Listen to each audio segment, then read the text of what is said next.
So how to run a sub 20-minute 5K. I've done a fair few of those in my time.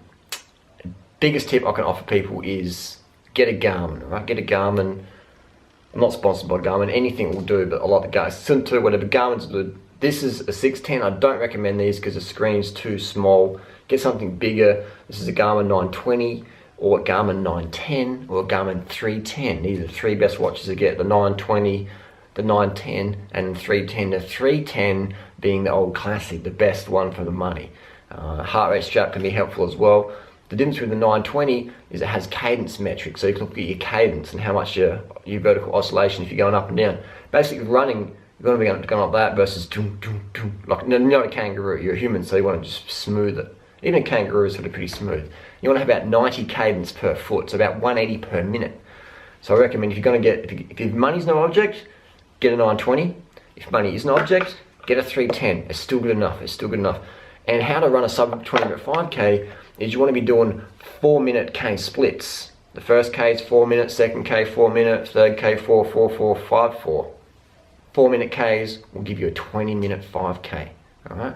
If you do 359, you'll do like a 1955 5K.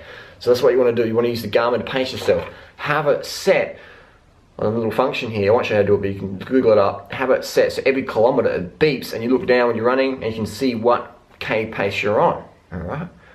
Obviously, if you keep looking at your watch, like, you can't do that. It's not like a power meter on your bike where it's just sitting in front of you, you can just pedal. When you look at your wrist, it's sort of distracting.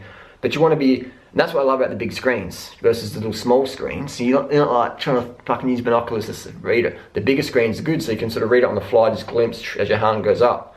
And that's what I do. I sort of see, I check my pace in the first few hundred meters. After I get a bit of a feel, but it's good to have a bit of pace to check behind. So in a 5K race, I check it every K and see where I'm at.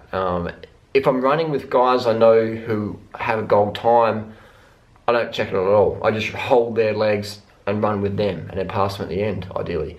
So it depends on the situation, but definitely for the starter runner, the Garmin is invaluable.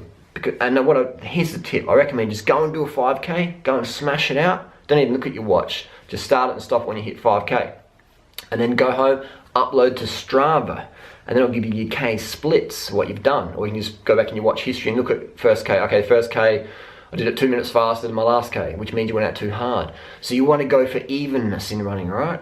Evenness, that's the biggest tip I'm going to offer you. I'm a 2:48 marathoner on 10 miles a week training, and the biggest tip I can give you is you want to have even splits. If anything, go a little bit faster at the end, all right? Negative splits, which means your first half is slower than your last half. So the biggest tip I can offer you, 10 mile a week runner, 2:48 marathoner, 16, 19, 5K runner, splits. Like even as possible, trailing off at the end where you go faster. People go, what I do, I fade at the end, so I just go really hard at the start. The reason why you fade at the end, because you went too hard at the start, especially in a 5K. So you want to have the last kilometer of any race should be your fastest. And the last half should be faster than the first half. If it's not, you've gone out too hard, you've gone out too fast. So use the Garmin as a pacing tool. It's like a power meter on the bike. It's a pacing tool. So your minutes per mile, if you're in the US, or your minutes per K, if you're in Australia, that's what you're going to be focusing on. Heart rate doesn't really matter because heart rate's too variable. Banging 300 milligrams of caffeine, your heart rate's 10 beats higher. So heart rate's really subjective. Anyone says train to heart rate doesn't really know what they're talking about because it's so subjective. What if you're on the, some of these drugs that tennis players use and these stimulants, so you just, your heart rate's right up. So it's really subjective. I mean, pace per mile or pace per kilometer on the flat, that's what we want to focus on. So use a Garmin to pace yourself. It's an expensive watch, but get rid of your fucking, sell something to get one of these. Get rid of your fashion watch and become, this is my fashion watch, this is my Cartier, this is my fucking Rolex, all right? I don't have a tag here, I've got a Garmin 920. Who the fuck is going to wear a clunky, heavy, fucking shitty fashion watch? You got a fashion watch that costs you $1,000, doesn't even tell you pace per minutes, per K? What the fuck, what a piece of crap. Chuck it in the recycling bin, or give it to some other sucker. This is what you want, this is your Cartier here. Garmin 920, Garmin 910, or Garmin 310.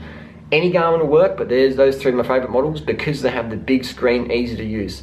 So that's how you run a sub 20-minute 5K. Everybody who can run, is that under age 50, you should be able to do a sub 20-minute 5K any day of the fucking week. If you can't, your fitness level's not up to scratch yet, but it will be. It will be. It takes time to get up there, but that's your goal. 20-minute 5K, it's not that quick. I mean, it's quick, but it's the average person should be able to run it. If you're between 18 and 50, and you don't have severe injuries or whatever, then you should be able to do a sub 20-minute 5K any fucking day of the week. Alright? I can. Alright? I do 10 miles a week running, so it's not too hard. It's not, I got kids, I got full-time work, whatever. Nah, 20-minute 5K, not that hard. Look up the age group records. There's probably 80-year-olds running sub 20-minute 5K, so it's not a hard thing to do. Don't make it bigger in the head than it really is. Sub 20-minute 5K, piece of piss. Piece of piss. If you can run, alright? I'm not making fun of anyone, but if you can run, and if you're under age 50 at least, even 60, you should be able to bang out a sub 20-minute 5K without too much drama. 5K, watch, pace yourself. Get a Garmin today, sell something, sell a kidney, sell a child, whatever it takes. You know, get a Garmin and use it to pace yourself, and get the big screen ones. Again, I'll wrap it up. Garmin 910, a 920, or a 310. If money's no object, get the 920 because it's got cadence on there.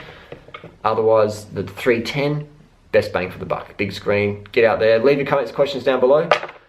We'll see you for more 5K tips right down below. We'll do some more videos about it. But pacing is the fucking secret. Pacing is the secret, alright? I'm a lazy runner, but I want to go the fastest with the least effort. So if you can pace yourself, you're going to be fucking ripping it up.